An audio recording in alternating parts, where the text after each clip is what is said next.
salido de ese círculo familiar a una mujer empoderada, ¿cierto? ¿Sí? ¿Cuántas y cuántas?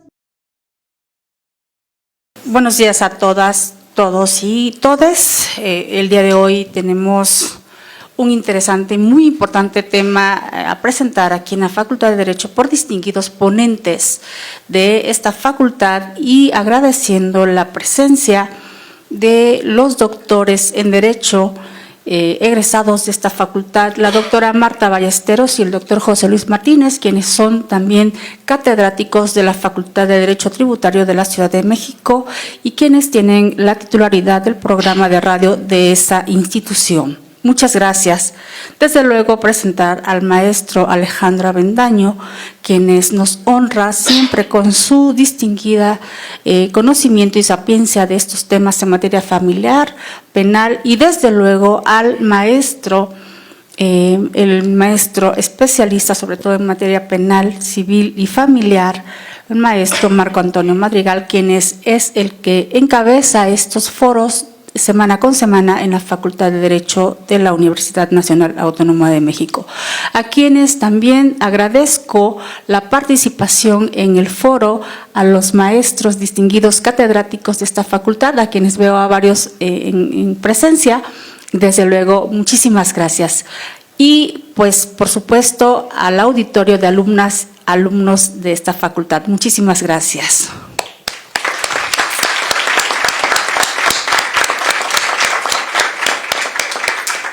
El día de hoy vamos a tratar el tema interesantísimo, muy importante, de las personas que se consideran con una vulnerabilidad ante los jueces, sobre todo los jueces familiares. ¿Cuál es el trato que se les da a estas personas? Los protocolos que los tribunales manejan para cuando se detectan a las personas en condiciones de vulnerabilidad, y que en estos momentos vamos a dar inicio y nos comparte el conocimiento y nos da el honor el maestro Avendaño. Muchísimas gracias y a quien por favor le brindemos un fuerte aplauso.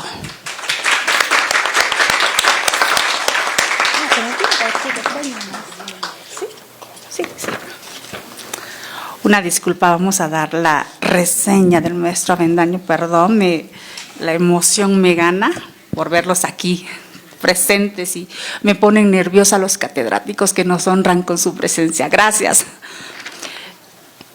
El maestro Alejandro Avendaño es licenciado en Derecho, especialista en Derecho Penal, especialista en Derecho Familiar, especializante en Derecho Civil y maestro en Derecho por la Facultad de Derecho de la Universidad Nacional Autónoma de México, diplomado en Violencia Familiar y Derechos Humanos por el Instituto de Investigaciones Jurídicas de la UNAM. Ha estudiado diversos cursos y talleres en la Universidad de Girona, España, el Instituto Nacional de Ciencias Penales, INACIPE, el Colegio Mexicano de Oralidad Penal, Asociación Civil y Asilegal, Asociación Civil. Doctorado honoris causa otorgado en unión con la Universidad Hispana de Puebla, el Instituto de Ciencias Jurídicas y Periciales de Puebla y Juristas Internacionales para la Cultura de Paz. Profesor de asignatura de la licenciatura en Derecho de la materia Oratoria Forense y Debate Jurídico de la Facultad de Derecho de la UNAM, integrante del Comité de Dictaminadores de la Coordinación Editorial de la Facultad de Derecho de la UNAM. Profesor de la Maestría en Derecho Procesal Civil, Familiar y Mercantil en la Facultad Libre de Derecho de Chiapas y profesor en el Diplomado de Juicio de Amparo de la Universidad de Londres. Ha impartido diversos diplomados, cursos, talleres, conferencias y entrevistas en la Casa de la Cultura Jurídica de Mazatlán, Sinaloa, de la Suprema Corte de Justicia de la Nación, la Escuela de Estudios de Investigación Judicial del Poder Judicial del Estado de Guanajuato y la Facultad de Derecho de la UNAM. Ha publicado en la revista Lex Informa el artículo denominado El transfeminicidio en la legislación penal mexicana. Se desempeñó en el Tribunal Superior de Justicia y la Procuraduría General de Justicia, instituciones de ambas entonces Distrito Federal. adscrito al Juzgado 57º Penal de la Primaria Instancia, con sede en el Reclusorio Preventivo Varonil Oriente. Actualmente se desempeña como abogado postulante especializado en materia penal, familiar y civil en el despacho Avendaño Abogados, del cual es fundador y titular. Muchísimas gracias, maestro. Adelante. Gracias.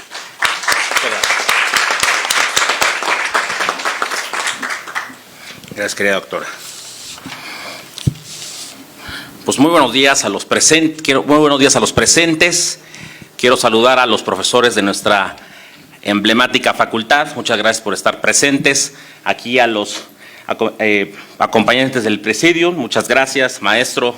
Agradecido nuevamente por estar en estos espacios de discusión y de reflexión jurídica de los temas de actualidad. El tema que nos convoca tiene que ver con los grupos en situación de vulnerabilidad en el ámbito familiar. Es decir, tenemos que considerar a las mujeres, a las niñas, niños, adolescentes, a las personas con discapacidad, a las personas que pertenecen a comunidades y pueblos indígenas, a las personas que pertenecen a la comunidad LGBTQ+,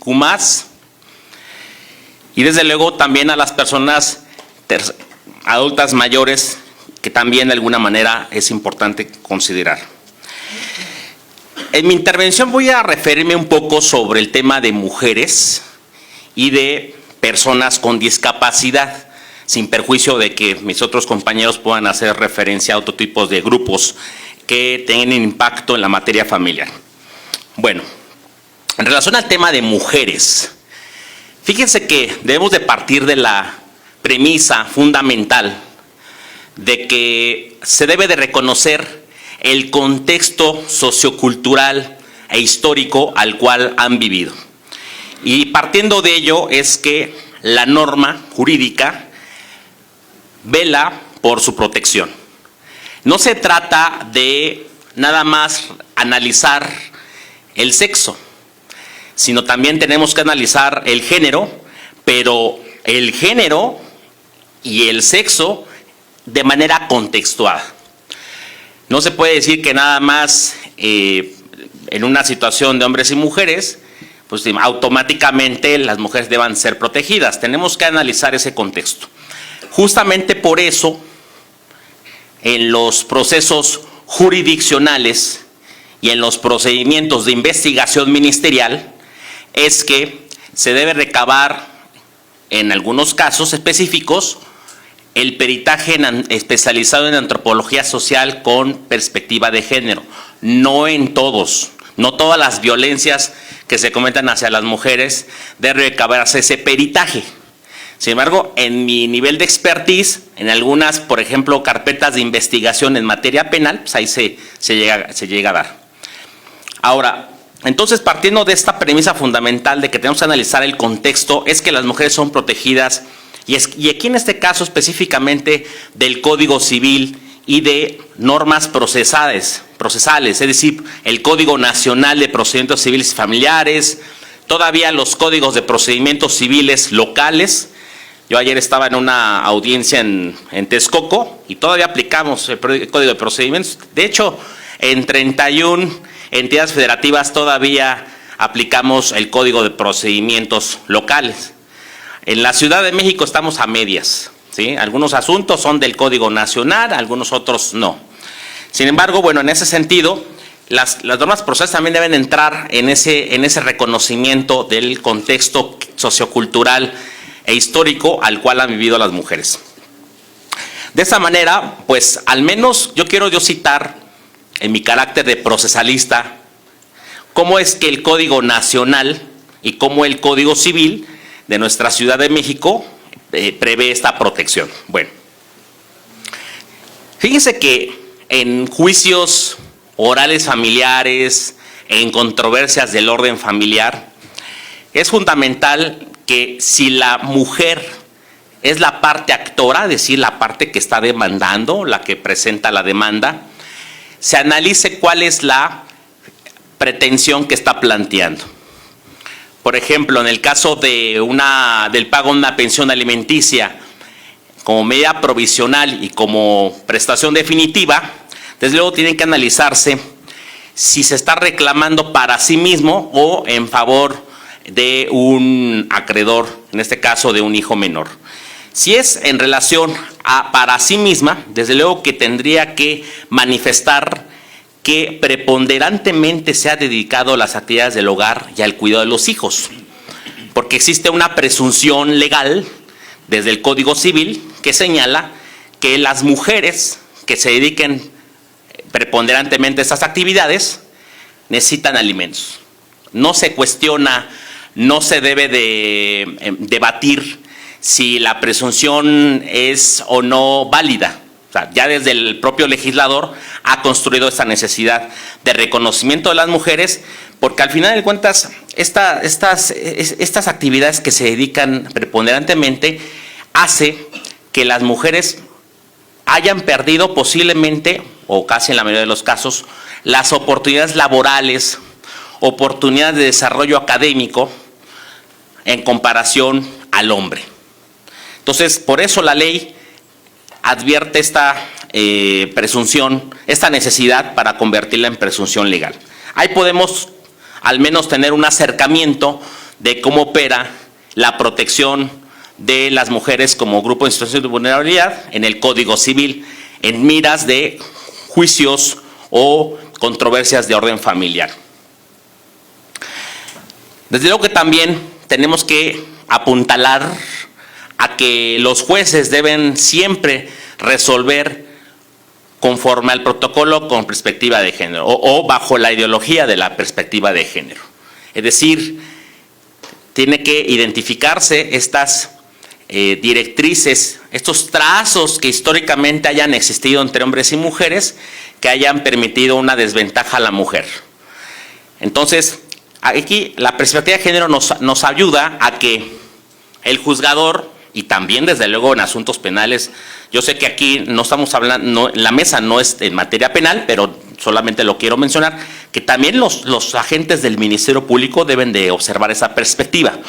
Y esa perspectiva de género no es otra cosa, sino una metodología, una ideología también al mismo tiempo, en el sentido de tratar de llegar a una igualdad sustantiva. Es decir, que si ya históricamente así están las mujeres y los hombres por cuestiones justamente de no acceso a oportunidades de trabajo, no acceso a oportunidades de desarrollo académico, pues se equilibre, digamos que no quede en una situación de desventaja. Y esto sucede también mucho en tratándose de separaciones derivadas del divorcio, separaciones derivadas de la terminación del concubinato. Cuando hay estas mujeres se hayan dedicado preponderantemente o preferentemente a esas actividades, desde luego tiene que analizarse la necesidad del pago de una pensión compensatoria. Y desde luego la compensación económica, que eso ya sería otra figura, ahorita lo voy a explicar. La pensión compensatoria justamente lo que busca es, como la palabra lo dice, compensar. Es decir, lo que yo ya no tuve, tratar de que pueda compensar. De alguna manera, si hay una separación, pues esa mujer no va a tener la posibilidad de insertarse al mercado laboral, no tendría la posibilidad, a lo mejor no tendría la posibilidad de tener oportunidades académicas, como ustedes las tienen, ¿verdad? Y también de poder sufragarse, de poder allegarse de los alimentos necesarios para su subsistencia. De esta guisa, vamos a advertir que la pensión compensatoria tiene una doble vertiente, una vertiente asistencial, que es justamente la que yo estoy refiriéndome, pero también tiene una vertiente resarcitoria. La asistencial, pues ya quedó explicada, tiene que ver con aspectos humanitarios, de subsistencia, y la resarcitoria tiene que ver con resarcir, reparar. ¿Qué tendríamos que reparar o qué tendríamos que resarcir? Bueno, justamente esa negativa, esa imposibilidad de acceso a esas oportunidades, pero que de alguna manera va a ser una forma para reconocer un derecho a que pueda tener un ingreso económico adicional para poder solventar todas estas situaciones que le produjeron desventaja. Fíjense que también otro aspecto que yo he revisado en tratándose de las mujeres son las medidas de protección. Cuando se acude a juicio, cuando se acude ante un juez y existe violencia familiar alegada, es decir, que no necesariamente debiera estar probada en ese momento o al menos con ciertos indicios, bastaría la simple mención o la simple afirmación de que se está viviendo violencia, de que se necesitan las medidas mencionadas. Estas medidas de protección, desde luego que están bifurcadas en dos ordenamientos específicos. Decía yo, el Código Nacional de Procedimientos Civiles Familiares o el Código de Procedimientos Civiles que estuviera aplicándose. Esto para regir pues, las pautas de ese procedimiento, de ese juicio ya iniciado, pero también si esa mujer quisiera una mayor protección, puede acudir a la ley de acceso a las mujeres a una vida libre de violencia, que es una ley pues, mucho más protectora. Pero esta ley también no exige que ya haya iniciado el juicio o ya haya iniciado el procedimiento legal en contra de la persona que se le va a reclamar el respeto a un derecho o la exigencia de una obligación. ¿Qué medidas de protección podemos tener? Bueno, pues tienes en un nivel de intensidad, se prevén por el legislador desde un apercibimiento de que se abstenga de causar molestias y de causar algún acto de intimidación. De ahí vamos, digamos, bajando en cierto nivel de intensidad, no bajando, sino subiendo el nivel de intensidad, y tenemos no acercamiento a la víctima, no comunicación a la víctima, tenemos la cuestión de que se separe del domicilio familiar o conyugal, si todavía aún ambos siguieran viviendo. Y también tenemos algunas otras medidas, como por ejemplo el arresto que pudiera hacer alguna situación, el refugio también, son medidas mucho más drásticas. Ya la mujer tiene que salir del domicilio. Vamos a suponer que ese domicilio al final del día ya se salió del agresor, pero todavía subsiste el nivel de riesgo a esa víctima. Y no basta con que permanezca en su domicilio, porque puede ver la situación de que vaya el presunto agresor y cometa acciones que culminen en un feminicidio. Entonces, hay medidas muy drásticas. Eso, digamos, desde los códigos procesales, Código Nacional, decía yo, y el Código de Procedimientos Civiles local, que en su caso se estuviera aplicando. La Ley General de Acceso a las Mujeres, ya sea que sea la Ley General de Acceso o la ley local de la entidad determinada, la Ley de Acceso a las Mujeres a una vida libre de violencia prevé pues también una mayor duración en las medidas de protección. Fíjense que las medidas de protección son un tanto similares entre esta ley o los códigos procesales, pero la durabilidad es mucho mejor, porque la Ley de Acceso a las Mujeres a una vida libre de violencia señala que es por todo el tiempo que permanezca el riesgo, en tanto que el Código de Procedimientos Civiles se señala que tendría una durabilidad de 60 días, pudiendo haber una prórroga. Eso también trasciende al ámbito penal. Fíjense que también hay otro aspecto que yo quisiera comentar de cómo las leyes prevén este grupo en situación de vulnerabilidad, es el tema de la violencia vicaria, tan controvertida en algunos sectores del gremio jurídico y de la sociedad civil. Tanto en el ámbito penal como en el ámbito civil se previó esta figura como un tipo de violencia, pero únicamente como sujeto activo, como sujeto que podía ejercer la agresión, el hombre hacia la mujer, pero no viceversa. O sea, no se prevé que pueda ser de una mujer hacia un hombre. Y justamente en la anterior integración de la Suprema Corte y en esta integración, pues ya se determinó que es totalmente constitucional que así sea. Esto en atención a la ideología de género, desde luego que al tema de que cómo es que ciertas normas atienden a fines específicos. En ese caso, ¿cuál es el fin específico? Velar preferentemente por las mujeres. A mí sí me parece criticable este punto, me parece importante, porque cada vez vemos en juicios que no se está dando únicamente esta agresión en contra de las mujeres, sino también en contra de los hombres. Si yo les preguntara desde al menos un año, yo cuántos juicios he llevado, por lo menos he llevado unos 4 o 5 juicios de hombres que han llegado a mi despacho y me han alegado violencia, y cuya convicción he tenido. O sea, porque también puede ser que lleguen al despacho y al examinar las pruebas uno no coincida en la opinión del cliente o del representado. Bueno, y finalmente quisiera yo abarcar las personas con discapacidad. Fíjense que es muy interesante ese tema del régimen de apoyos ordinarios y extraordinarios que prevé el Código Nacional en relación a la capacidad jurídica.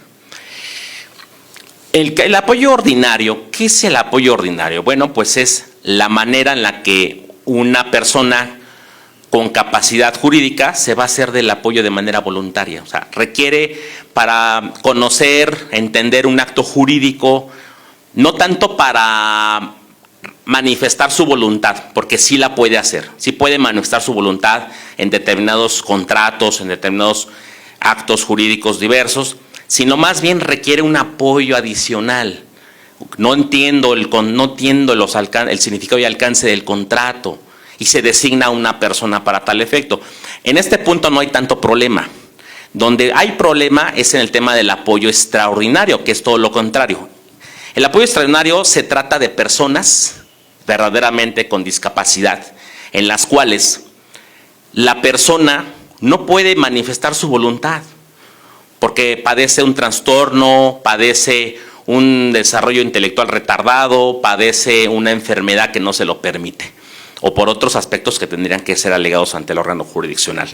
Pero aquí sí se requiere el nombramiento de una persona que ejerce ese apoyo y tendría que esto solicitarse en una audiencia oral. En esta audiencia oral debe resolverse el tema de quién va a ser, qué tanto va a comprenderse, y la finalidad que aquí se busca justamente, como ya lo dije, pues la comprensión y el entendimiento de ciertos actos jurídicos, porque puede ser que a lo mejor no pueda hablar, pero sí pueda entender. Habría que ver específicamente quién es la persona en situación de vulnerabilidad, la persona con discapacidad. Y civilmente hablando, pues esa es una manera que el Código Nacional establece para que la capacidad jurídica pueda ser ejercida de manera más eficaz. Se deja atrás el tema de la interdicción, se deja atrás este modelo de corrección, este modelo de incapaces, este modelo de que realmente tiene que haber una persona, para todas las decisiones de la persona interdicta, tiene que haber el tutor debe estar siempre en frente, tomando todas las decisiones, y el pupilo atrás, y tú no puedes decir nada, sino atendiendo este nuevo modelo social de discapacidad, es que el Código Nacional recoge este régimen de apoyos ordinarios, pero sobre todo los extraordinarios, para que se ejerza eficazmente la capacidad jurídica. Y bueno, nada más hacer mención que en caso de que la designación de la persona de apoyo se podrá realizar entre las personas de mayor confianza, de amistad, de cercanía, las personas que brinden el apoyo a la persona que no tenga esa posibilidad de manifestar su voluntad. Y en caso de que estas personas no existan, se puede acudir a un registro de personas morales que establece el Código Nacional, pero que creo que me parece que este es un pendiente todavía del Código Nacional, de que a qué se refiere con el registro de personas morales. Pues muchas gracias por escucharme y pues quedo a sus órdenes.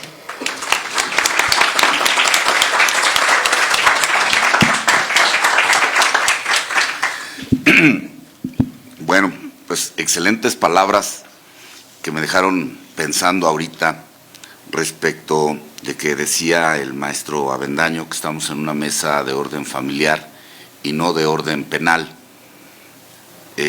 Me parece que la mayoría de asuntos familiares hoy en día van de la mano con una situación penal. Es decir, alimentos, denuncia de violencia familiar, ¿no? Pérdida de patria potestad, violencia familiar en el mejor de los casos, y si no, abuso, tocamientos, en fin. Me parece que va de la mano y me parece que ha rebasado al derecho para convertirse esas denuncias, y ahora abusando de las medidas de protección, en una estrategia de litigación impropia, evidentemente, pero en una estrategia ya de litigación impropia de los abogados, impropia de todo ser humano. Pero bueno, seguimos con el tema y le damos el uso de la voz a la maestra María de Lourdes Ojeda Serrano. Ella es licenciada en Derecho por la Facultad de la Universidad Nacional Autónoma de México, realizó también una especialidad en la División de Estudios de Posgrado, cuenta con una maestría en Derecho Comparado por la Universidad Autónoma de Barcelona y como una maestría también en Derecho Constitucional por la Facultad de Derecho de la UNAM. Es catedrática de Derecho Constitucional en esta institución, además de haberse desempeñado en diversos puestos tanto en el ámbito público como privado. Principalmente ha trabajado en la Cámara de Diputados como en el Senado de la República en las áreas de controversias constitucionales y acciones de inconstitucionalidad. Le damos el uso de la palabra. Gracias.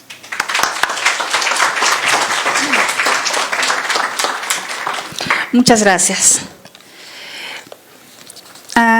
Agradezco desde luego la participación del maestro Avendaño, que es una participación verdaderamente enriquecida y que pues suma a todos los criterios y diversificaciones de criterios que tenemos los catedráticos o los postulantes en la materia familiar. Desde luego que todo el bagaje de problemas que se encuentran o conflictos que se encuentran en los juzgados familiares va de la mano con la materia familiar, también con el derecho civil, desde luego, porque no se puede desvincular todos los problemas familiares en los juzgados que se dirimen o que se van desahogando, pues tienen un origen en materia penal porque son problemas familiares que surgen dentro del seno. Desde luego, no se diga la materia civil. Y por supuesto, la materia constitucional, en la cual yo tengo el honor de ser o tener la especialidad en esta materia. ¿Quiénes se consideran como personas vulnerables? Incluso ya se le ha dado el rango constitucional a lo que se considera como persona vulnerable. ¿Quiénes son las personas vulnerables y cómo los jueces deben de tratar o darle el trato a estas personas vulnerables? Nuestra Constitución dice que todos somos iguales ante la ley, ¿cierto? ¿Sí? Ustedes como estudiosos del derecho lo saben, que es lo primero que vemos en la introducción al estudio del derecho. Todas las personas somos iguales ante la ley. En la medida en que se han hecho cambios a la propia Constitución para determinar la igualdad, ¿seremos todos iguales ante la ley? Eso es un conversatorio. Todos estos foros se han dado como conversatorios para interactuar con los alumnos y los estudiosos del derecho. ¿Todos seremos iguales ante la ley? Les pregunto, por aquí están mis alumnos. ¿Todos seremos iguales ante la ley? No, no todos somos iguales ante la ley. Por supuesto, porque existen algunas personas distintas y precisamente el tema que estamos tocando es las personas que tienen esa condición de vulnerabilidad y los jueces no pueden darle el trato igual a los iguales. O el trato igual a los iguales y un trato desigual a los desiguales, porque las personas vulnerables, precisamente por esa condición de vulnerabilidad, no puede ser tratada de la misma forma que una persona con una condición en toda la extensión de su capacidad, tanto física como psicológica o moral. No es lo mismo tratar a un niño que tratar a un adulto. No es lo mismo tratar a un adulto que a un adulto mayor. Algo está pasando con los sistemas aquí de comunicación en los micrófonos de la facultad. Hasta aquí nos ha llegado la austeridad republicana. Bien, no es lo mismo tratar a una mujer fortalecida con una profesión, con una función, incluso una función pública, a una mujer ama de casa que toda la vida ha estado sirviéndole al esposo y a los hijos y que no ha salido de ese círculo familiar, a una mujer empoderada, ¿cierto? ¿Sí? ¿Cuántas y cuántas mujeres no sufren de esa violencia psicológica, económica, física, sexual por parte del esposo, que es el único que provee en el domicilio, en la casa, y pues la va disminuyendo en sus emociones psicológicas? No está en la misma paridad que una mujer empoderada. O el niño, ¿cuántos y cuántos casos sabemos? De que incluso, ¿por qué va vinculado, por qué va concatenado el familiar con el derecho penal? Hay niños muy vulnerables y unos niños más vulnerables aún que otros. Los niños que han sido abusados sexualmente o abusados físicamente desde que nacieron, estos niños incluso ya se les hace hasta esa vida, para ellos ya es una vida cotidiana y ya lo normaliza. Y no es lo mismo tratar a un niño tan sensible en ese sentido que tratar a un niño con una capacidad distinta porque ha sido vulnerado desde que nació. Y la Constitución misma señala quiénes son las personas vulnerables en el artículo 4. Se ha ido evolucionando afortunadamente estos temas de vulnerabilidad de las personas, ¿sí? Las mujeres que han sufrido de violencia en sus casas son mujeres vulnerables.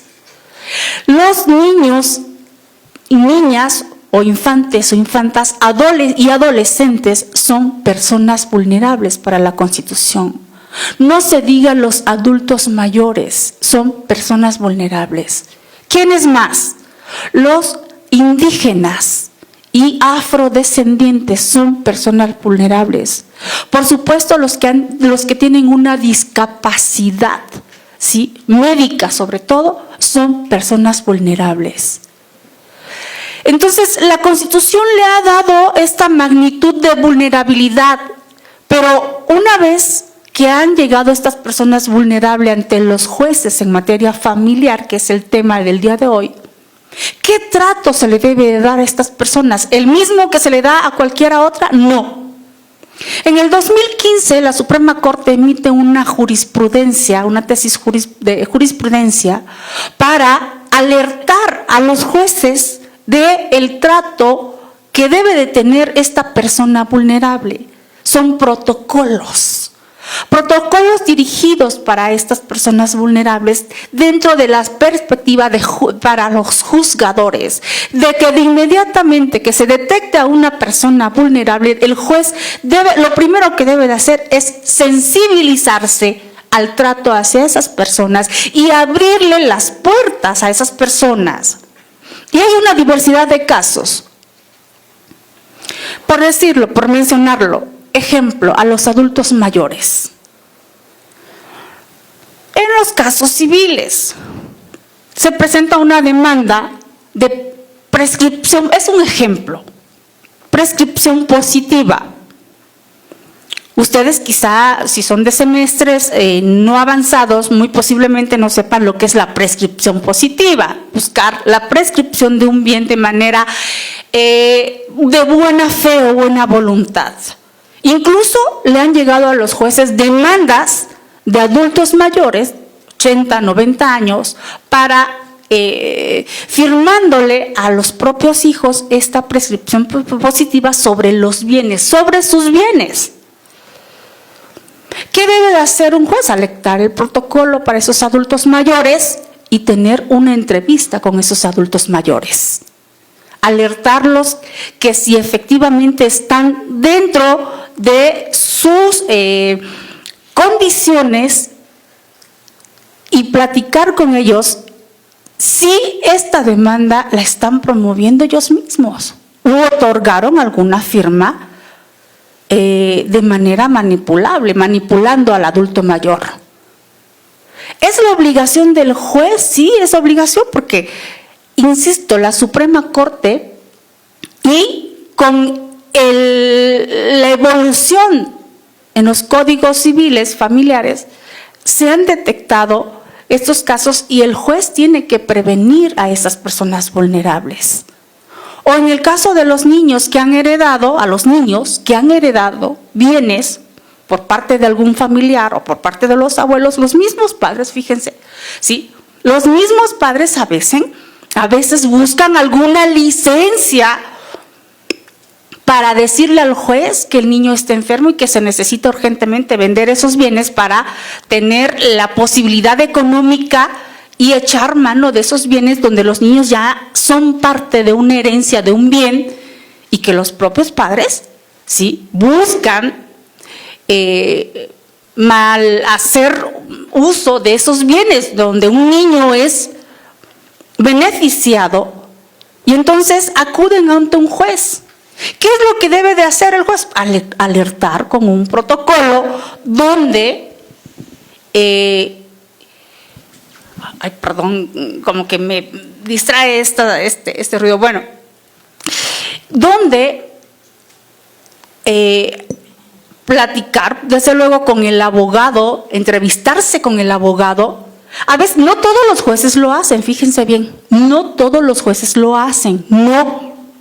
Pero ustedes, el día en que se encuentren representando alguno de estos casos, tienen que solicitarle al juez la entrevista con el menor, la entrevista con los padres del menor y la entrevista con el abogado de las partes. De inmediato se alertan los protocolos o el juez va a detectar si los padres llevan alguna mala intención y cuál es el protocolo a seguir. ¿Cuál es el protocolo a seguir?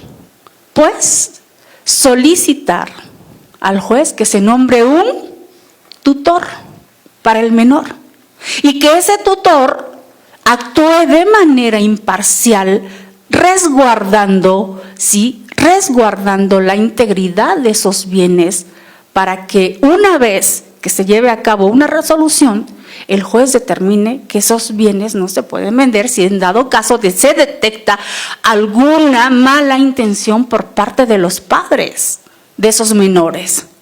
¿Sí? ¿Qué otras situaciones en caso de vulnerabilidad los jueces deben de estar alertas y emitir los protocolos para proteger a esas personas vulnerables? Las mujeres que son violentadas en sus domicilios. Me dirán ustedes, en esta época todavía sufre violencia la mujer en sus hogares. Claro, y hay muchísima violencia, mucha. Sobre todo la mujer que es vulnerable económicamente, porque depende económicamente del esposo que financia o que lleva la economía en el hogar, claro. Ese es un tipo de violencia, pero también existe la trata de personas. Hay esposos que tratan a sus esposas, a sus mujeres. ¿Sí ocurre en este país? Claro que ocurre. ¿Y cuál es el chantaje o cuál es la manipulación principal de estos hombres hacia esas mujeres cuando las están tratando? Los hijos. Los hijos. De manera generalizada, son mujeres que no tuvieron el alcance cultural, desde luego son mujeres que se encuentran en una situación precaria, bajísima, y ahí viene el aprovechamiento de estos hombres. Esas mujeres son muy vulnerables, muy vulnerables. Y desde luego que se deben de activar los protocolos ante los jueces familiares. Se detectan todos esos, pero aparte se me está pasando, decirles que los jueces, en cuanto se detecten esta situación de vulnerabilidad o violencia, o que todavía puede seguir esa violencia en el procedimiento, los jueces civiles o los jueces familiares, sí, tienen que dar parte al Ministerio Público. Al Ministerio Público. Por eso va concatenado y va vinculado y va relacionado la materia familiar con estas otras materias. Parte al Ministerio Público, porque aparte de ir en un procedimiento familiar, se está cometiendo una serie de delitos en ese seno con esas personas vulnerables. Llega la mujer. Afortunadamente ya existe el divorcio encausado, que nada más con el hecho de la petición, ¿sí? El proceso se lleva a una resolución, nada más con el hecho de la petición de alguna de las dos partes. Pero si esta mujer se mantuvo todo el tiempo vinculada al esposo por la economía, es decir, el hombre que era proveedor, pero aparte estaba con los hijos. Hoy la mujer se tiene que preocupar, después de estarse separando, divorciándose, por la economía de los hijos, en lo que se desahoga el proceso. ¿Sí? Y esta mujer vulnerable que fue violentada en todos los sentidos, económico, sexual y físicamente, aparte de tener el procedimiento en los juzgados, se va a preocupar por ir a trabajar y dejar a los hijos, o buscar a alguien quien le cuida a los hijos en lo que ella va y busca el sustento económico. Porque aparte el hombre la está manipulando diciéndole, sí, te voy a dar una pensión, pero busca la forma de que si te mantengo, si te doy una pensión, pero va a ser la pensión más baja, y sigue ahí la violencia. Y los bienes, el único bien que hicieron, una casita pequeña, te la voy a quitar. ¿Sí? Y entonces empieza la manipulación y sigue la violencia hacia esa mujer vulnerable. Por eso los jueces tienen que activar los protocolos incluso con las fiscalías. ¿Sí? La mujer migrante, hoy es un fenómeno que se está dando con la mujer migrante en este país. ¿Qué pasa con esas mujeres migrantes que llegaron aquí, a este país? Fíjense bien, están sufriendo una violencia y aparte una violencia psicológica terrible estas mujeres migrantes, porque están en situación de indocumentadas, de indocumentación, y aparte sufren no tienen un alcance cultural y mucho menos un alcance jurídico, en las cuales el esposo las está manipulando a través de su situación legítima o legal en que se encuentran aquí en el país, y las chantajean aparte con denunciarlas para que las deporten, y si hay hijos, peor, porque te vas y te quito a los hijos. ¿Puede una mujer migrante denunciar? Porque aparte los hombres les dicen, yo estoy en mi país, el hombre mexicano, el macho mexicano, yo estoy en mi país, no me vas a poder denunciar porque tú además no puedes, porque no eres mexicana, y aparte entraste aquí por Chiapas, por la línea, y pues no tienes forma. ¿Puede una mujer? Pues claro que puede una mujer migrante denunciar. ¿Tiene derechos? Tenemos una constitución ampliamente erga omnes que le brinda todos los derechos humanos a cualquier persona que entre a este país. Pero sin embargo, ese alcance o ese poco alcance que tiene la mujer migrante del conocimiento, pues sufre una atemorización, sufre una violencia psicológica terrible por parte de la pareja mexicana. Fíjense, ese fenómeno está pasando en nuestro país para la mujer migrante, que es considerada personas vulnerables en nuestro país. Y ellos lo desconocen. Pero es lo que se está dando en nuestro país. ¿Qué tiene que ver con lo familiar? Pues claro que tiene que ver ante los jueces familiares. Ante un juez, ¿puede una mujer migrante acudir ante un juez familiar? Claro. Y más aún si tiene ya una procreación, un hijo aquí en este país. ¿Para qué? Para proteger ella, y para proteger al menor, al infante, ¿sí? De toda esa violencia que está sufriendo. Activar los protocolos, desde luego.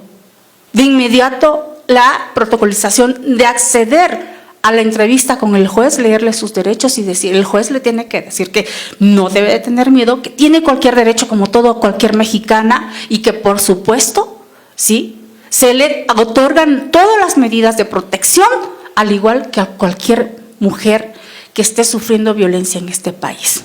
Y así nos vamos a seguir. Entonces, yo para ya no ampliarme más en los aspectos constitucionales de manera general, pero sí es importantísimo estos temas porque en nuestro país se están dando todos estos fenómenos y se siguen dando, por supuesto, a pesar de todas las luchas feministas que se han dado, a pesar de todas las luchas para la protección de adultos mayores, niños y todas esas personas vulnerables. Y qué no decir de la comunidad de la diversidad sexual, de la comunidad LGTB, ¿sí?, que están también expuestos. Incluso ellos deben de saber, los de LGTB, que también tienen unos protocolos los jueces para llevar sus procedimientos y, por supuesto, las fiscalías tienen un protocolo especializado para que se les dé esa protección a la comunidad de LGTB, que también se consideran como personas vulnerables y vulneralizadas en este país. Muchísimas gracias.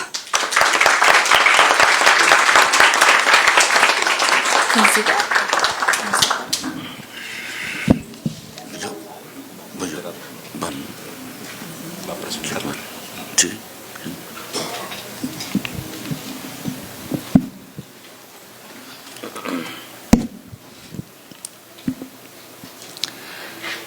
Cedemos la palabra a nuestros invitados especiales que tenemos, que nos visitan el día de hoy, que son egresados de la Universidad Nacional Autónoma de México, pero ellos son titulares catedráticos de la Facultad de Derecho Tributario de la Ciudad de México y les daré una breve semblanza de la doctora Ballesteros. Ella es egresada de la Universidad Nacional Autónoma de México, maestría y doctorado en Derecho Procesal Civil por el CEXIJUC, Centro de Estudios Superiores de Ciencias Jurídicas y Criminológicas, y les comentaba yo al principio que es titular de la radio de esta Facultad de Derecho Tributario, a quien agradezco enormemente su presencia y participación aquí para con ustedes compartir este conocimiento sobre el tema de las personas vulnerables ante los jueces. Muchísimas gracias. Deseo, por favor, si nos hacen el honor de brindarle un fuerte aplauso.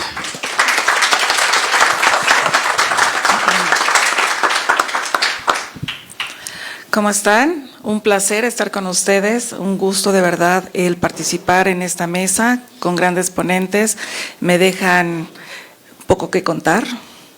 Muy interesante la participación de cada uno de ellos. Sin embargo, siempre es importante la experiencia que cada uno vive en su haber jurídico, en su haber profesional e inclusive en su haber académico. Quiero comentar que este tema da para muchísima información. Se podría armar todo un seminario de esto y las claves y las partes o puntos importantes a retomar, me parece que los han comentado, y hablar de familia, hablar de protección, hablar de grupos vulnerables, sin lugar a dudas, como ya lo comenté, da para mucho. Nos centramos mucho en el tema de la mujer.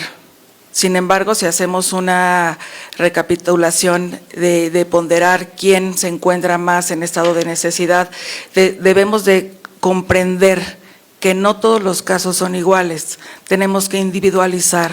No por el hecho de ser mujer en automático me vuelve vulnerable. No por el hecho de ser hombre te vuelve generador de violencia o ser una persona o un ente más empoderado que yo. ¿Me explico? ¿Qué sucede en aquellos casos en los que la mujer tiene preparación académica o tiene un soporte económico y se encuentra defendiendo un derecho que a su parecer le corresponde ante un hombre, un varón, que a lo mejor no tiene estudios, o a lo mejor no habla el idioma, o a lo mejor simplemente se encuentra en una condición económica diversa que no le permite estar en un estado de igualdad? Si nosotros ponderamos en esa situación, vamos a tener un criterio más amplio y vamos a poder discernir. No porque sean jueces los jueces significa que tienen que darle la razón a todos los casos que lleguen manifestando una vulnerabilidad hacia su persona o hacia la mujer. Debemos estudiar los casos concretos y para eso el juez debe de allegarse de los elementos probatorios y nosotros como postulantes tenemos que saber presentar de manera correcta cuáles son los elementos probatorios para acreditar nuestro dicho y demostrar en todo caso si es verdad o no que alguna de las partes se puede o no encontrar en algún grado de vulnerabilidad. ¿Y qué creen? Que resulta que en muchos casos el más vulnerable pues es el menor, porque son sujetos de las negociaciones e intereses personales de los adultos. Pero por encima de estos también encontramos a los adultos mayores que se vuelven completamente dependientes de sus familiares y que a lo mejor un niño le dicen, oye, en una plática de menores, oye, ¿cómo te trata tu papá? ¿Cómo te trata tu mamá? ¿Con quién te llevas mejor? ¿Con quién te gusta estar? Cuando estás en casa de tu papá, ¿quién te cuida? ¿Qué comes? ¿A dónde vas? ¿Qué pasa con un adulto mayor? Cuando ya sabe él cómo le puede ir regresando a casa. ¿Sí me explicó? Los niños en su espontaneidad pueden hacer uso de sus recursos para saberse defender y hacer uso de su derecho de escucha. Sin embargo, en la práctica nos damos cuenta que hay jueces que inclusive, aunque no se encuentren los elementos o la estructura necesaria para poder llevar a cabo una plática de menor, pretenden llevarla a cabo. ¿Qué creen que sucedería si no se encuentra el representante del menor dentro de una plática de menores? ¿Han acudido alguna vez a alguna plática? ¿Saben cómo se lleva a cabo? El abogado solicita la plática ante el juez mediante escrito, giran oficios al DIF, giran oficios al Ministerio Público, tienen que estar dentro del privado del juez para que tengan oportunidad solamente ellos de poder platicar con el menor. De esa forma se dan cuenta Ministerio Público y representantes del DIF que están siendo respetados los derechos del menor y que no están siendo vulnerados estos ni siquiera por el juez. Sin embargo, hay ocasiones, como les comentaba, que estas pláticas se pretenden llevar a cabo aún sin las personas que deben de estar dentro de esa plática. Es importante entonces que nosotros como abogados postulantes manifestemos cuando no se presentan las condiciones y no revictimizar o no volver más vulnerable la circunstancia de cualquiera de los menores que se encuentren en una plática. En el caso de los adultos mayores, en el caso de personas que se encuentran en un estado en el cual no pueden ser atendidos de manera personal o de manera directa, como bien lo comenta la maestra Ojeda, se les debe de nombrar un tutor. Lamentablemente, por cómo se está llevando a cabo muchos procedimientos judiciales, que está llevando mucho tiempo, que están muchos jueces en curva del aprendizaje, a nosotros nos puede retrasar nuestros procedimientos. Nos puede llegar a generar todavía un grado de vulnerabilidad mayor dentro de nuestros procedimientos jurídicos. Por eso debemos aquí atender a diferentes factores. Una, la empatía que ustedes como abogados deben de tener para con sus clientes. Si no conocemos el contexto, si no sabemos qué es lo que los clientes necesitan, nosotros no vamos a poderles defender. Si no generamos, no empatía, o sí empatía, pero con un pensamiento, con un criterio jurídico, no los vamos a poder defender porque no vamos a saber qué ruta tomar. No vamos a saber si podemos solicitar unas medidas de protección. Si no las solicitamos, muchas veces el juez no lo va a hacer por su cuenta. No lo va a decretar de oficio, porque él no alcanza a dimensionar el grado de gravedad del asunto que tratamos. Muchas veces se cree que si no hay carpetas de investigación, no hay violencia familiar, no hay vulneración en contra de la mujer o del menor, o incluso de un varón. ¿Por qué? Porque no hay violencia, porque no hay nada, ningún documento que le sustente al juzgador en materia familiar que ha sido vulnerado. Pero cuando una persona se encuentra en una situación de violencia, llámese menor, varón o mujer o adulto mayor, están tan sometidos emocionalmente, psicológicamente, económicamente, están tan subyugados que no tienen la fortaleza de acudir ante la autoridad para realizar una denuncia. ¿Qué pasa en ese supuesto cuando no tienes elementos para acreditar que esa persona necesita de medidas de protección? ¿Qué pasa cuando yo quiero solicitar la separación de los cuerpos porque se quieren divorciar, pero no tenemos carpetas de investigación más que el dicho de la señora? Les puedo asegurar que anteriormente el juez, para curarse en salud, para no cometer alguna equivocación, decía, pues ordenó la separación de los cuerpos inmediata, previendo una situación de posible riesgo. Yo quiero suponer que esta situación los postulantes se hacían uso y mal uso de esta posibilidad, y llegó el momento en el que los jueces determinaron, pues si no me acreditas, no te puedo ordenar la separación de los cuerpos. Y aviéntense el procedimiento así hasta que sea la fecha de audiencia. ¿Y qué pasa? Que entonces ponemos en situación de riesgo a la pareja o a la persona que en ese momento estemos representando. Me parece que hace falta un poco más de sensibilización por parte de los jueces, un poco más de una adecuada interpretación. Hice mis apuntes, perdón, se los voy a compartir, de una adecuada interpretación de la ley y sin desconceptualizarla. No perder el equilibrio correcto de la equidad de género y no perder de vista también el principio del interés superior del niño, niña y adolescente. El día de ayer tuvimos una charla jurídica en relación a la patria potestad y en realidad la materia penal, como bien comentaron, tiene mucha injerencia porque materia penal siempre nos va a apoyar en estos casos donde se encuentra una persona en estado de vulnerabilidad.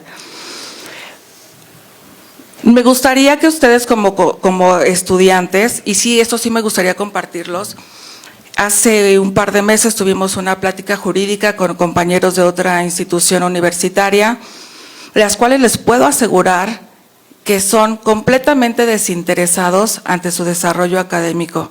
Y el hecho de que ustedes estén aquí, lo celebro, la verdad, excelentes ponentes, excelentes temas, y me da mucho gusto que estén aprovechándolo. Los invito a estarse preparando de manera permanente, a no perder la sensibilización, la sensibilidad e inclusive irla fomentando, porque muchas veces somos candil de la calle y obscuridad de la casa. Quiero que sepan que en atención a víctimas nos ha tocado representar a muchas mujeres instruidas con puestos directivos en varias instituciones gubernamentales que padecen un grado de violencia inimaginable. Nadie sabe lo que vive detrás de su puerta. Entonces, felicitaciones y los invito a seguir participando en este tipo de eventos. Gracias, doctora.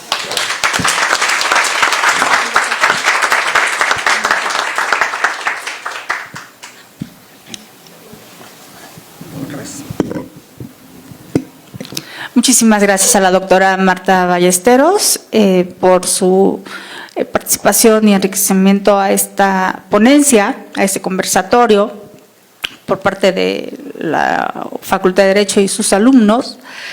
Y bueno, me permito presentarles al doctor José Luis Martínez. Él es doctor en Derecho por el Centro de Estudios Superiores en Ciencias Jurídicas y Criminológicas, especialista en el Derecho Civil y Familiar, egresado de la Universidad Nacional Autónoma de México, es licenciado en Derecho y desde luego catedrático de la Facultad de Derecho Tributario, también titular en esa institución de los programas de radios jurídicos que se llevan a cabo. Muchísimas gracias, doctor.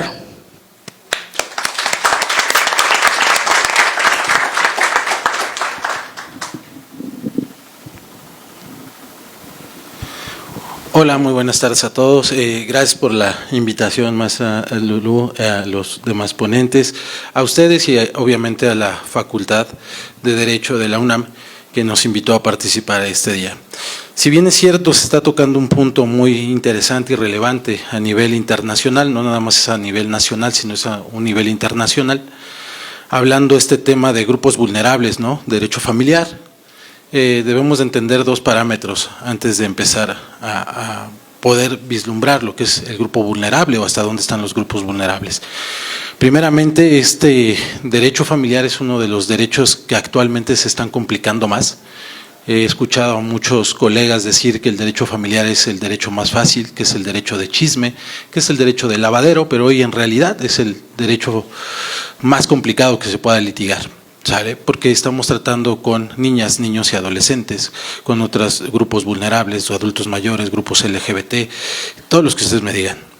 Entonces, esto hace más complicado todavía este derecho familiar. Y ahora le vamos a sumar un nuevo Código Nacional de Procedimientos Civiles y Familiares, donde te cambia todo, donde aprendimos con un Código Civil, un Código de Procedimientos Civiles para la Ciudad de México, Estado de México, y te cambia todo.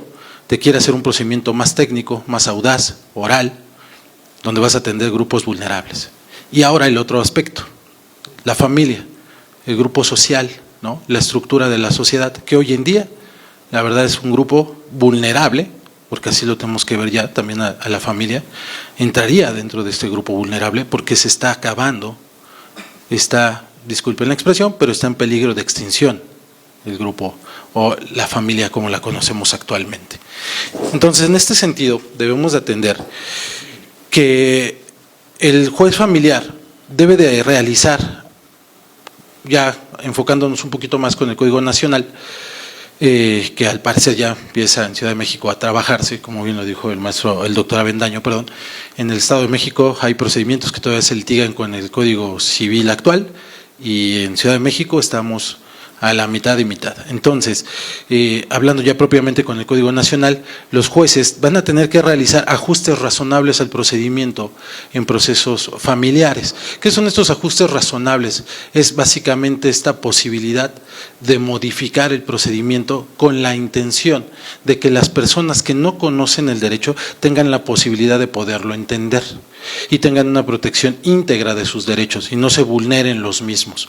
Sí, bien comentaba la maestra Lulú que existen los pueblos indígenas, los grupos afromexicanos, que también deben de tener esta parte de protección en cuanto asistan a un procedimiento familiar. El juez, en cuanto detecte esta parte, tiene que de inmediato solicitar el apoyo de un intérprete o traductor para que esta persona sea realmente protegida, tenga bien a desempeñar su función en el procedimiento y bueno, no se vulneren sus derechos. Ahora bien, uno de los grupos vulnerables más importantes en materia familiar, estamos hablando que es el niño, niña y adolescente.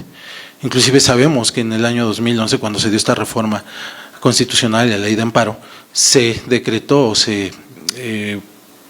vamos a decir que se puso en un rango constitucional este interés superior del niño, niña y adolescente. ¿Sí? Entonces, al estar en un rango constitucional, estar enmarcado en nuestra ley federal, nuestra máxima ley federal, se supone que por encima de ese interés superior del niño no hay nada. ¿Sí? Inclusive no nada más constitucional, sino lo estamos viendo a nivel internacional con la Convención, que también protege este interés superior del niño, niña y adolescente y otros tratados internacionales.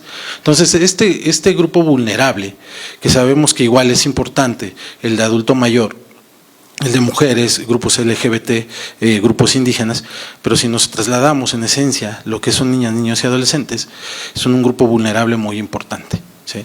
Entonces se atiende esta parte en el 2011, pero también hay algo que me gustaría platicarles y es algo muy importante que dio el paso a la protección y al reconocimiento de los niños ya no como sujetos de protección, sino como sujetos de derecho. Y fue en una opinión consultiva que planteó la Comisión Interamericana sobre los Derechos Humanos, la opinión consultiva 17-2022. Básicamente en esta opinión consultiva, la Comisión solicita a la Corte Internacional realice el adecuado y correcto y la correcta interpretación de ciertos artículos. En su caso, el artículo 64.1, el 8, el 19 y el 25 de la propia Convención. Básicamente es la protección y garantías de los derechos de los niños que actúan en procedimientos ya sean penales, civiles, familiares o administrativos, ¿sí? Para proteger su derecho de participación. También no podemos dejar de lado que estos ajustes razonables que se van a tener que plantear ya en un futuro por parte de los jueces familiares en atención y protección de los derechos de los usuarios, debe de existir el principio de igualdad procesal, ¿sale? Hombres y mujeres son iguales. Entonces, en este entendido, se debe de ir puntualizando que el juez en este nuevo orden de impartición de justicia va a tener que ir más allá, el mismo Código Nacional lo dice. Y en realidad el juez familiar debe de ir más allá, y cualquier juez en cualquier materia. Como lo comentamos en el 2011, nos aperturamos a un derecho internacional. Y entonces, al ser parte de una convención donde se protegen los derechos humanos y México ser parte de esta convención, pues bueno, debe de estar dentro del campo internacional y proteger todos los derechos de grupos vulnerables. Trasladándonos en materia familiar, pues bueno, ya lo han comentado los ponentes, hay N cantidad de grupos vulnerables y ahorita lo importante es saber de qué manera los jueces familiares van a realizar estos ajustes razonables para poder dar la mejor atención al usuario. Recordemos que viene, como les comentaba, un nuevo Código Nacional, nuevos jueces que vienen con una curva de aprendizaje. Yo he comentado, no es lo mismo solicitar justicia que impartir justicia. Entonces, aquí en este tema va a ser un poquito más delicado ver de qué manera se le va a brindar la protección a estos grupos vulnerables. Hoy en día, como bien lo comentaban los ponentes, existen protocolos de actuación emitidos por la Suprema Corte de Justicia en función a la protección de estos grupos. Para no extenderme más, básicamente esto es lo que tendríamos que analizar ahorita, el qué va a pasar el día de mañana, cuando ya comencemos a litigar al 100% con el Código Nacional de Procedimientos Civiles y Familiares, los ajustes razonables que se tengan que realizar en los procedimientos familiares y obviamente si este procedimiento familiar va a derivar en una situación civil, penal, inclusive en ocasiones hasta cuestiones mercantiles, se ven inmiscuidas en cuestiones del índole familiar por los derechos de herencia que puedan llegar a tener los niños. Entonces, sí es muy importante que se analice y se estudie a profundidad cuáles van a ser estos ajustes razonables. Sí los invito, como bien lo decía la doctora Marta, a que sigan preparándose, a que asistan a estos conversatorios para que su campo de visión jurídica y entendimiento sea más amplio y su criterio no sea tan sesgado. Hoy en día lo que necesitamos es una amplitud de criterio para que ya no sea tan sesgado, tan cuadrado, tan hermético y podamos buscar ahora sí un mejor entendimiento y crecimiento para el derecho familiar. Gracias.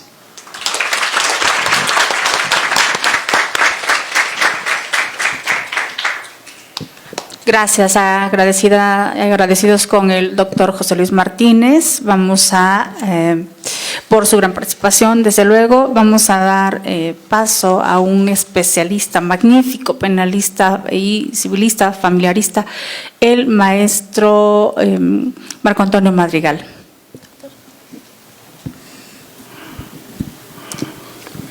Voy a mencionar alguna semblanza del maestro Marco Antonio Madrigal Ortega, quien es el artífice de esta organización tan brillante que se ha logrado de estos eventos tan importantes en nuestra facultad.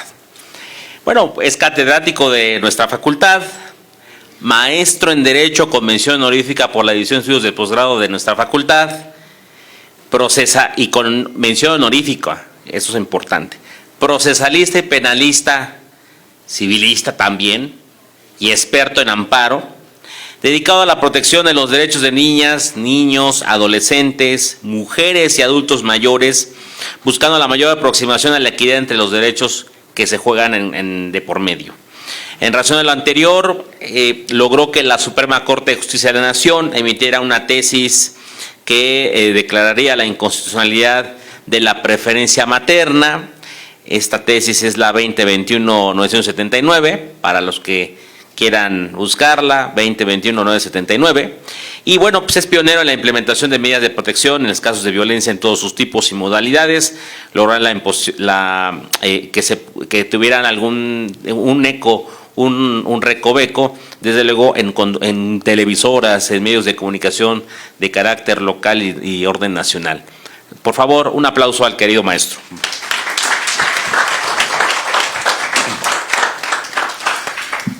Muchas gracias a todos ustedes. Voy a tratar de esquivar un poco el tema para cambiarlo y decir, trataremos en estos minutos que me corresponden de despertar conciencias. Comenzaré diciendo, no estamos preparados. Los licenciados no son licenciados, los maestros no somos maestros, los doctores no son doctores. Hay que decirlo desde esta máxima casa de estudios. Tenía que haber alguien que lo dijera. Y si a eso le sumamos otras escuelas de derecho de bajo nivel, o digámoslo así, de dudoso nivel, peor todavía. Pero hay que entender por qué sucedió y por qué de estas palabras. Resulta ser, recuerdo, eran los tiempos de Salinas de Gortari, donde buscaba tener préstamos internacionales. Cuando pide esos préstamos, le dicen al Estado mexicano, no puedes tener acceso. ¿Por qué? Pues porque tu comunidad, tu Estado, no está educado. Tienen un nivel muy bajo. Lo que despierta a un Estado-nación como el nuestro es la educación. Entonces, ¿qué hizo Salinas de Gortari? Que es una figura que hay que estudiar. Bajó el nivel. Y entonces salieron los CONALEP, los CONACYT, de los que se burla hasta Franco Escamilla, ¿no? Y con justa razón. Lo malo es que eso vino a hacer eco también en otras latitudes escolares. El nivel bajó. Quiero decirles que ahorita no estudiamos lo que estudiaban antes. Quiero decirles que se busca estudiar lo menos para tener la mejor calificación. Ya no son los 5 años bien estudiados. Bueno, estas aulas a mí me tocó verlas llenas de grupos. Los grupos eran más de 100 y sentados. Hoy en día, por pedagogía, los grupos son de 50 y a veces menos. Entonces, se va difuminando la idea del aprendizaje, ¿no? Entonces, se va bajando el nivel y entonces empieza a haber más certificación. Los programas de estudios bajan. Recuerden que el programa de estudio al final es una manipulación del Estado, baja. Las hacen más fácil, porque es que los muchachos no terminan, pues bájales, hazles más light. Ponle leche, ponle agua a la leche para que salga para todos. Y entonces bajaron el nivel educacional. Evidentemente esto trajo como consecuencia que todos los mexicanos sintiéramos que tenemos un nivel académico muy alto cuando tenemos 0 de conocimiento. Entonces yo diría, los primeros vulnerables somos nosotros mismos frente al Estado, se llama violencia institucional. Las personas que nos... Y va con diversos niveles epistemológicos, ¿eh? Hablaban de que la audiencia de menor y que si se presenta, a mí me da hasta miedo. Vamos a una audiencia de menor y resulta que el juez se tituló hace 2 años y no tiene hijos, es más, ni quiere tenerlos. Entonces yo preguntaría, ¿sabemos ahorita la gran diferencia que existe entre saber y conocer? Porque yo puedo haber visto a muchas personas bailar y sé cómo bailan, pero no conozco de manera directa el baile. No sé si te tuerces, te cansas, te duele, sudas, no lo tengo en mi mente. Entonces, evidentemente, ahí tenemos un gran problema. ¿Cómo vamos a administrar justicia? ¿Cómo vamos a estar atendiendo grupos vulnerables si se desconocen estos temas? Entonces, ese nivel bajó, por supuesto, de 5 a 3 años. Y luego esos 3 años, ¿para qué estudias la licenciatura? 3 años. No, vete al Ceneval y con un examen ya estás del otro lado. Y si antes era de 1000 y tantas preguntas, hoy en día ya son de 300. Entonces váyanse dando cuenta de cómo nos falta. Problema siguiente, la especialización. Completamente un fracaso. Por eso, ahorita que me estaban mencionando la currícula, me quedó nada más decir, soy todoterreno y orgulloso de eso, todoterreno y orgulloso de eso. Recuerdo mucho al maestro Raúl Jiménez, hoy asesor de presidencia, con el que grandiosas clases que recibí de él, me decía, sí, Marco, debemos ser todoterreno. ¿Por qué? Muy sencillo. Veo jueces familiares preguntándole a sus asesores, oye, ¿hay robo entre cónyuges? ¿Está penado? Desconocen el ámbito penal. Veo jueces penales que preguntan, pues ¿cuántas sentencias hay en un juicio sucesorio? ¿Que no nada más hay un solo proceso? Desconocen la existencia de las 4 etapas del juicio sucesorio en materia familiar. No saben colocar el tiempo, modo y lugar de un fraude procesal en un juicio sucesorio porque desconocen las etapas del juicio sucesorio. Y así me puedo ir. De tal manera que inicié diciendo, por supuesto que va de la mano el penal y el familiar, pero no solamente con eso. Hoy en día, ¿cuántas personas no esconden sus ingresos? Bueno, no hasta sacaron el libro de el cash. Problema, cuando vamos al tema de alimentos, pues no hay manera de cómo acreditar los ingresos, porque los alimentos van sobre los ingresos, no sobre el patrimonio, que eso también, pues no lo estudiaron, porque pasaron con un examen en el Ceneval, ¿no? Entonces, se va complicando más ese tema. Por supuesto que se esconde. Ahora, si a eso le sumamos todas las triquiñuelas de que ahora los padres te demanden alimentos para que entonces tu rango patrimonial baje y el tema de los alimentos se tenga que disipar y bajes los alimentos que tuvieras que dar respecto de los hijos, todavía más. Entonces, nos falta mucho por estudiar. Yo diría que los primeros vulnerables en esta legislación y en todas somos justamente los gobernados frente al Estado. Casual, existen dentro de las medidas de protección que nombró el maestro Avendaño, que establece la Ley de Acceso a las Mujeres a una Vida Libre de Violencia, si mal no recuerdo están entre el artículo 6 y 7, que habla de los tipos y modalidades de la violencia. Existe la violencia institucional. ¿Qué es la violencia institucional? Pues justo cuando los órganos del Estado, dentro de ellos los jurisdiccionales, estén, ya sea por acción o por omisión, atacando o dejando de observar un derecho fundamental en perjuicio de un gobernado. ¿Qué sucede en todos los temas familiares? Pues sucede violencia institucional. ¿Por qué razón? Pues porque los jueces no toman conocimiento del contexto del caso. Pero ¿y entonces le echamos la culpa al juez? Yo diría que de la formación ahorita de ustedes. Ustedes están en esa formación. Habrá quienes cuando les diga no tienen el nivel que dicen tener, se sientan agredidos y ofendidos. Habrá quienes, inicié diciendo, despierten su conciencia y hasta se hagan un test propio. ¿Qué debería yo de saber hasta ahorita?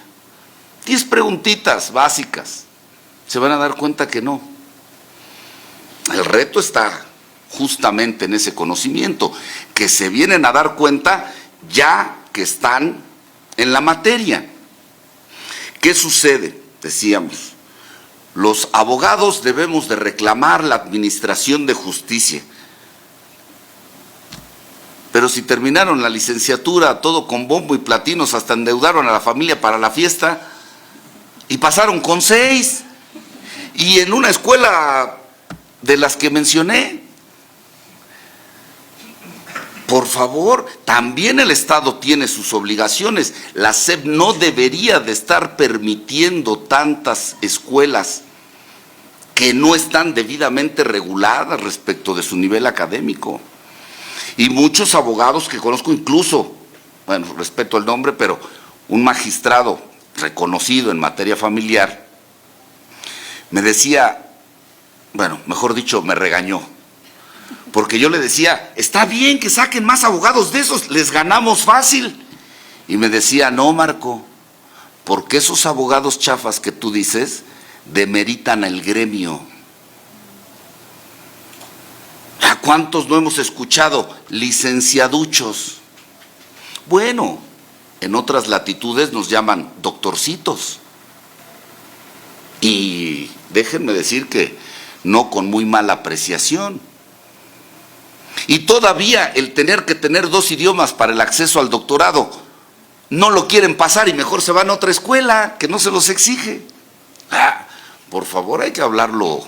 Es más, yo recuerdo todavía, podríamos someterlo quizá a una estadística, no la tengo a la mano, sería buena investigación. En mis primeros años como postulante, la mayoría de jueces eran licenciados. De la noche a la mañana son doctores, postmáster y remáster y de todo. Y empiezas a ver la currícula de la escuela judicial. O sea, de su casa.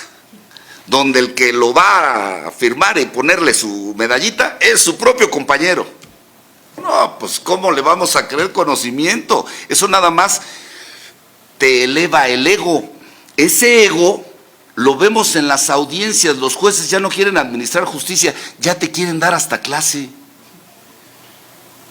Y te regañan y te dicen, no, a ver, esto. Entonces, egos inflados. Y los postulantes que vienen con el bajo nivel que mencioné, sí, su señoría, es cuánto. Ni saben de dónde sale el es cuánto. Yo me niego rotundamente a levantarme, me niego rotundamente a decir es cuánto. Exceso de formalidades sobre la esencia, hasta artículo 17 lo estableció, ya para de tanta formalidad, vamos al núcleo fundamental. Se dictan sentencias legales de la ciencia jurídica de la Central de Abastos y no una sentencia verdaderamente justa. Efectivamente se establecen, yo pude advertir 5 grupos vulnerables: los pueblos y comunidades indígenas de los que se habló, afromexicanos, los niños, niñas y adolescentes que ya hemos hablado también, personas con discapacidades, personas adultos mayores, mujeres en un contexto de violencia. Y decían, le debes de creer a la mujer que llega alegando un contexto de violencia y que busca que su marido o cónyuge o pareja salga del domicilio. Muchos dicen sí, muchos dicen no. Me parece que es el artículo 62 que habla de la buena fe en la ley de acceso a las mujeres y dice la ley que sí. Yo les preguntaría, ¿quién elaboró el escrito de la petición de medidas? ¿La mujer o el abogado?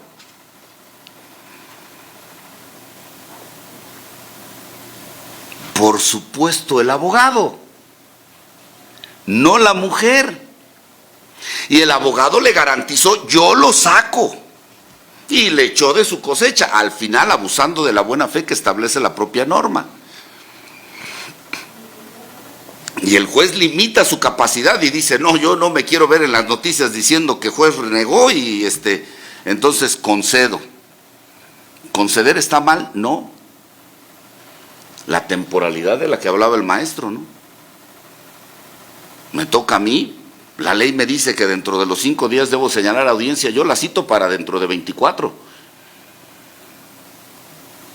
Y no espero a que las partes lleven medios o datos de prueba. Yo solito me allego. Eso es administrar justicia, para decir, o está mintiendo, tratando de aprovecharse de la buena fe en la administración de justicia, o es un contexto real. Si es un contexto real, por supuesto que hay que desatar todos los elementos necesarios para la protección del infante. Pero si cuando dicen permiso para vender bienes de los infantes, parece que le hacen así, y no es la primera vez. ¿Por qué? Pues porque entre los cónyuges hasta se ponen de acuerdo. Lo peticiona el papá, le dan vista a la mamá, el curador también dice que está de acuerdo, y el juez dice, bueno, pues ya, fírmenle. En lugar de nombrarle un representante al infante, que está en la ley, y que, ojo, puede, pero que la ley también no lo obliga, tus facultades y obligaciones, ¿no? Entonces dicta una resolución legal, sí, injusta, por supuesto. Lo mismo acontece con todos los temas. No se diga, ahora le llamamos violencia vicaria. Antes le llamábamos síndrome, ¿no? Síndrome de alienación parental. Luego dijeron que el síndrome no existía, que no había principios para ello.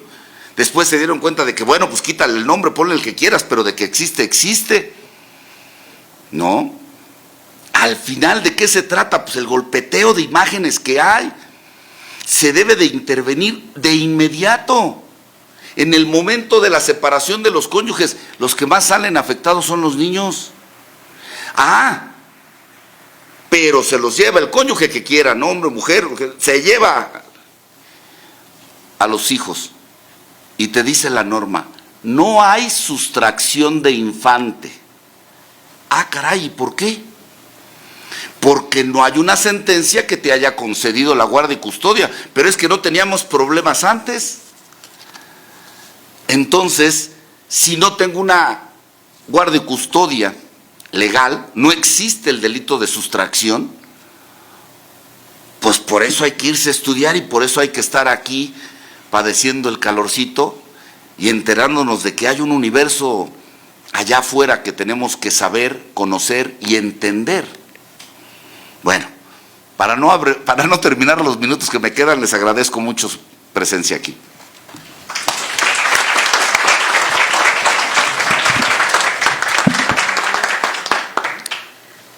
Es cuanto, señor abogado.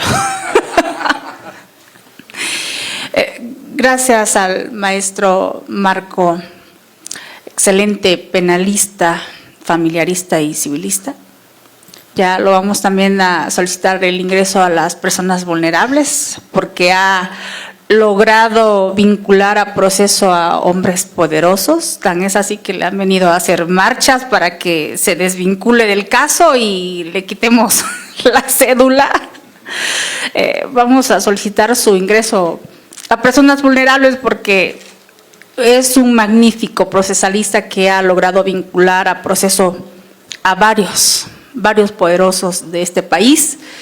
Y bueno, pues me enorgullece estar junto a excelentes juristas, postulantes, los 4. Aquí la única académica constitucionalista soy yo, pero pues me enriquece estos conversatorios y me engrandece y me enorgullece que me tomen en cuenta para transmitirle a mis alumnos el conocimiento y ampliar, desde luego, la gama académica en las demás materias.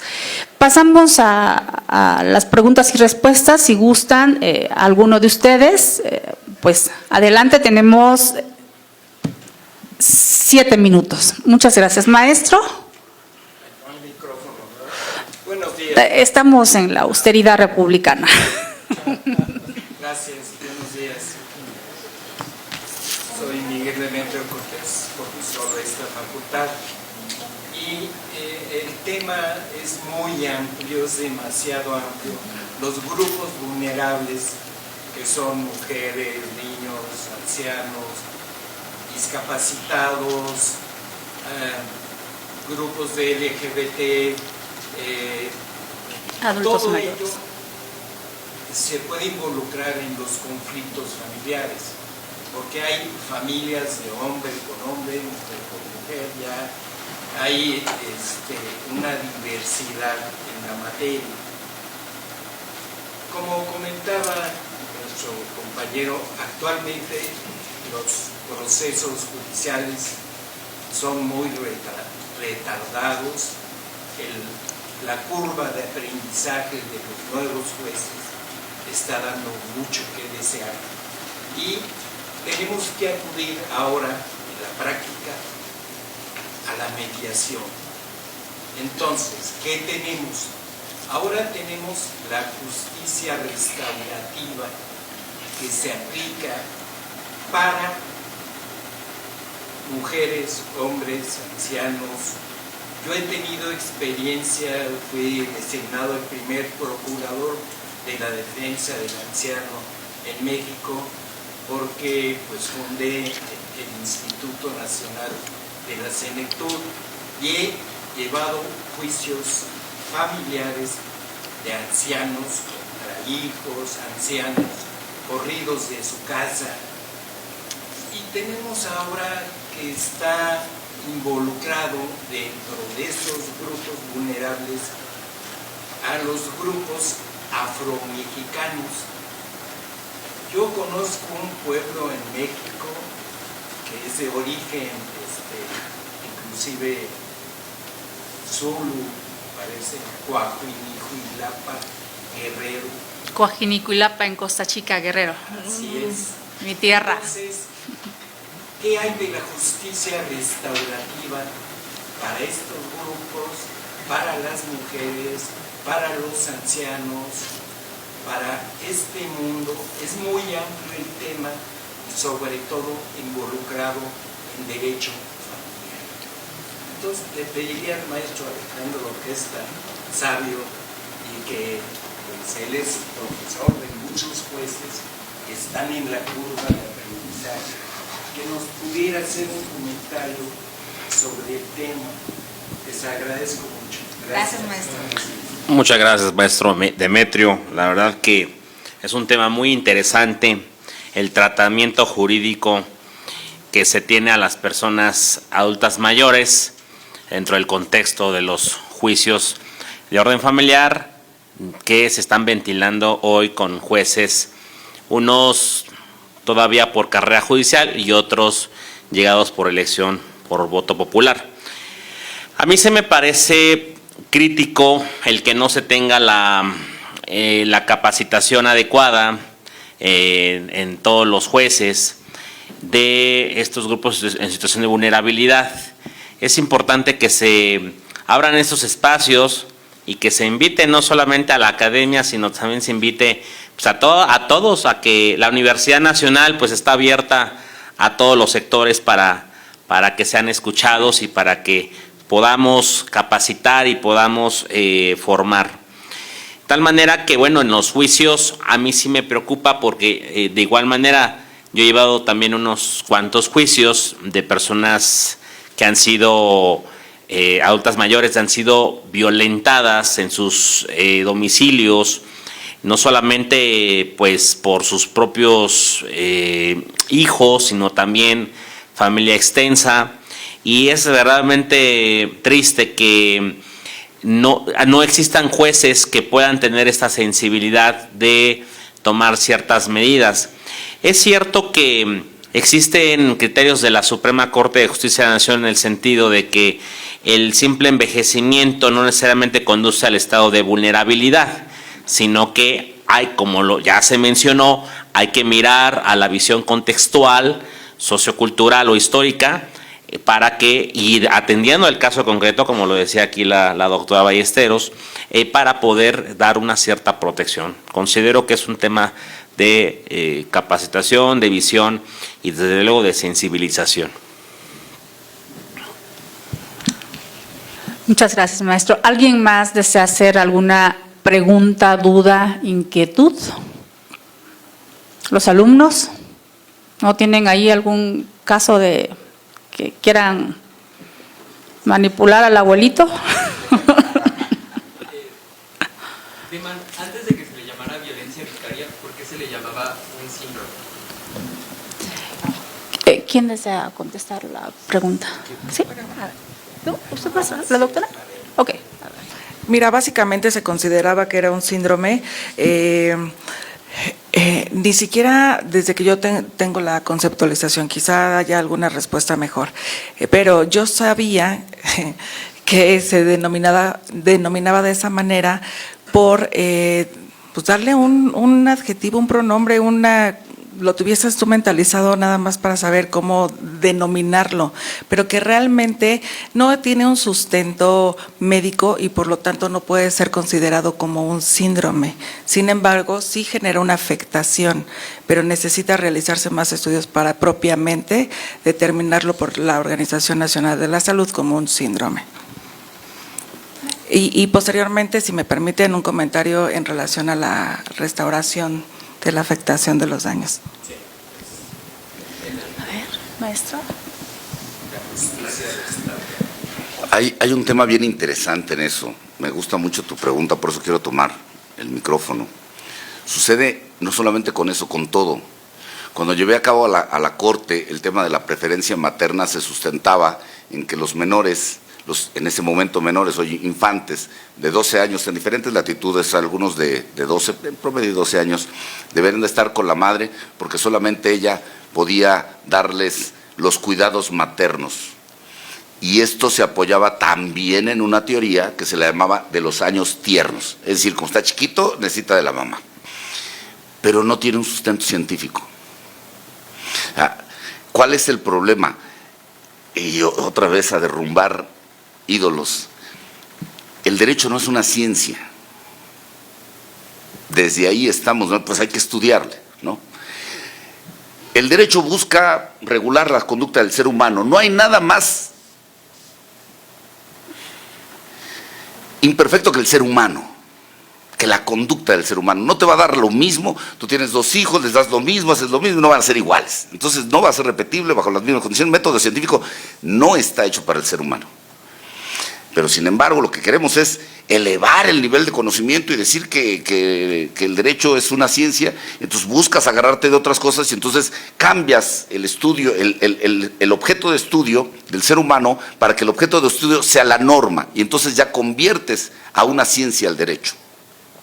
Entonces tratamos de explicarles el fenómeno. Oye, espantan, se escuchan ruidos y entonces empiezas a hacerte una serie de historias. Si te crees esas historias, ya estamos perdidos. ¿Qué es lo que ha pasado? Pues les han vendido esas historias. Yo les confieso, bueno, no me vayan a decir en sus épocas, porque, pero no me dejarán mentir, por favor, profesores, que estamos aquí también. Los postulantes inventaban jurisprudencia que no existía y la ponían en sus escritos. ¿Y qué crees? La sentencia salía con apoyo en la jurisprudencia falsa, porque les compraban la historia. Entonces, por supuesto, el síndrome como tal, per se, con base científica de orden psicológico, nunca se pudo demostrar. La de los años tiernos tampoco. Bueno, pero la afectación existe. Ponle el nombre que quieras, pero reconoce la existencia. Incluso llegabas a ministerios públicos y decías, vengo a denunciar por el síndrome de alienación. No existe tal, ya no existe.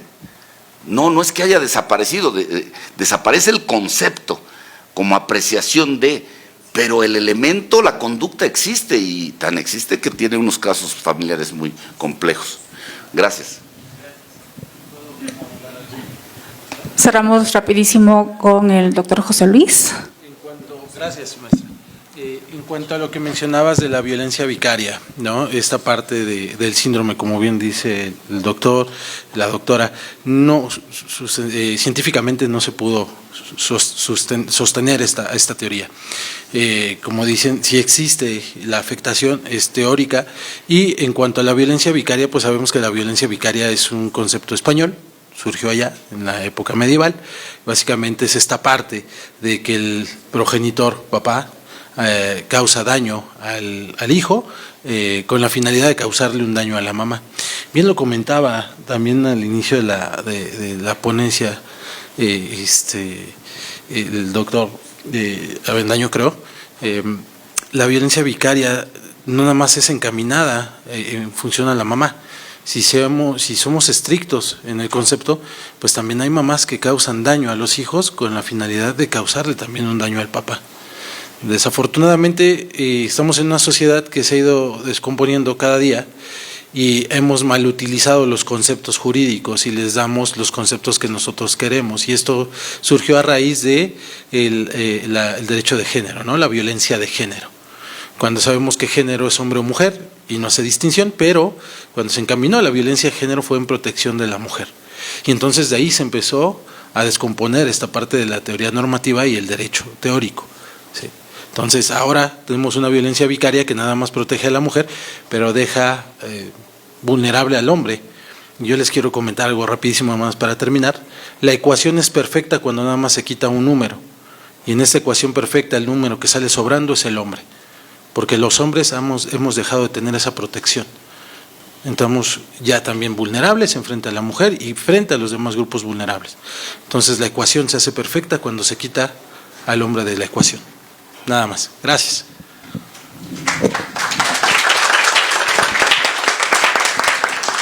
Pues agradecidos todas, todos por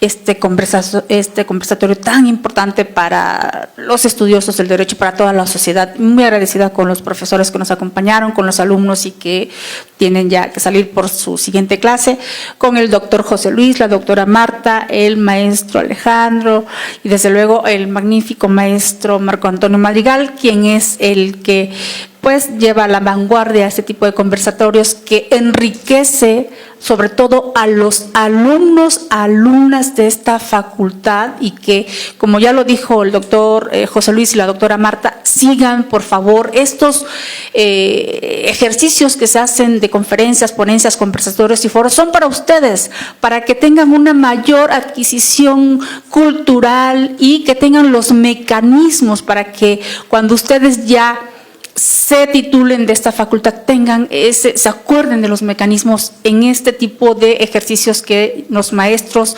en coordinación, y a quien agradezco enormemente que es a nuestra directora, la doctora Sonia Venegas Álvarez, quien nos da la facilidad y nos proporcione, desde luego a la secretaria general, a la maestra Saramís, quien nos proporciona todas las facilidades para que estos ejercicios se lleven a cabo y se puedan consolidar con todos y todas ustedes. Muchas gracias.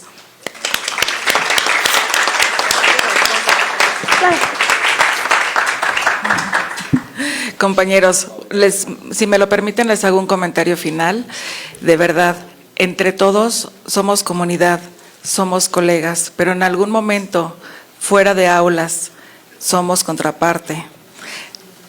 Les invito a nunca subestimar a lo contrario.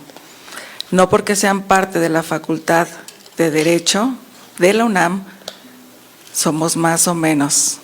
Los colegas de otras instituciones también tienen hambre de crecer.